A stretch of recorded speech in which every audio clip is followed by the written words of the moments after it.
Қайырлы күн, күндеріңіз сәтті өтсін. Бүгін сіздермен бірге түрік халқының тағамы жүзім жапырақтарынан жасалатын долма атты тағамды даярлайтын боламыз.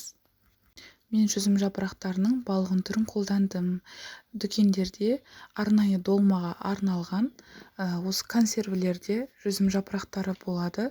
Соларды пайдалансаңыз дәмді болып шығады. Жапырақтарды жақсылап жуып алғаннан кейін үстіне 2 ас қасық тұз салып, қайнап тұрған суымызды үстіне құйып бұқтырып қоямыз. Салмасын даярлаймыз. Бізге 400 грамм тартылған ет, 300 грамм кубиктеп туралған жуа және де 100 грамм мөлшерінде құйрық май немесе іш май қажет болады. Аз ғана майға пиязымызды осылай қуырып аламыз.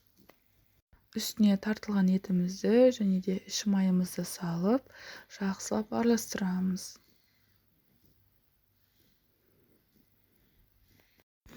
Біз толығымен пісірмейміз, шала пісіріп аламыз. 100 грамм мөлшерінде күрішімізді қосып аламыз. Мен алдын ала жақсылап шайып алдым. Дәміне қарай тұз, бұрыш, паприка қоссаңыздар болады. Барлығын жақсылап араластырып, 2-3 минуттай қуырып аламыз және де отымызды сөндіріп, салмамызды суытып аламыз. Жүзім жапырақтары менде 40 минуттай ыстық суда бұқтырылып тұрды. Осылай түсін өзгерту қажет. Қаласаңыздар 10 минут көлемінде қайнатып алсаңыздар болады. Долмамыз бізде осы кішкентай саусағымыздың көлемімен бірдей болу қажет. Жүзім жапырақтарын аламыз, жылтыр жақ бетін төмен қаратамыз.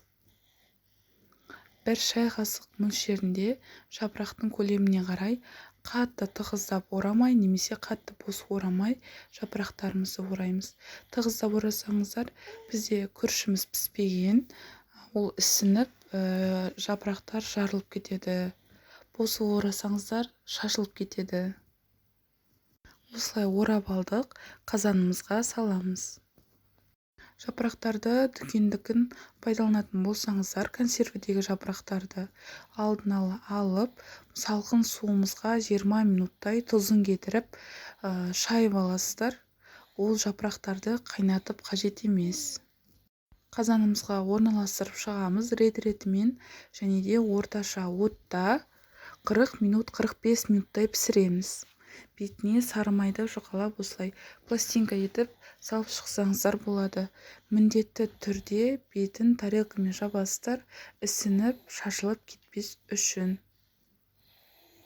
Тарелкаға жетер-жетпес, долмаға кішкене жетер-жетпес етіп, салқын су құйып, қазанымыздың бетін жауып, 40 минуттай бұқтырып пісіріп аламыз.